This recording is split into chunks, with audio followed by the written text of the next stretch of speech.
ওম শান্তি। মুরলি শোনার আগে সবাইকে আগে ব্রহ্মা কুমারীজ 7 দিনের রাজযোগ মেডিটেশন কোর্স করানো হয়।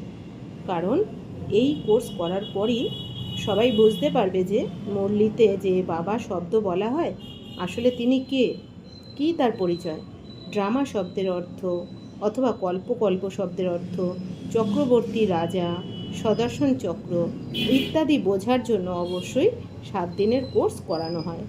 তারপর মুরলি শুনলে সবাই বুঝতে পারে যে এই শব্দগুলির মানে কি বোঝানো হয়েছে। ব্যক্ত বা সাকার মুরলি অর্থাৎ যে পিতাশ্রী ব্রহ্মার দ্বারা শিব বাবা মহাবাক্য শুনিয়েছেন তাকে বলা হয় ব্যক্ত বা সাকার মুরলি। আর অব্যক্ত মুরলি অর্থাৎ 1969 পরে দাদি হৃদয় মোহিনী বা দাদি গুলজারের শরীরে শিব বাবা প্রবেশ করে যে মহাবাক্য শুনিয়েছেন তাকে বলে অব্যক্ত মুরলি।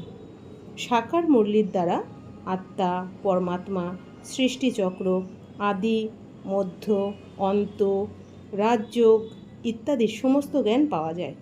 আর অব্যক্ত মুরলি সম্পূর্ণ ধারণার ওপর বেস করে আছে। ওম শান্তি।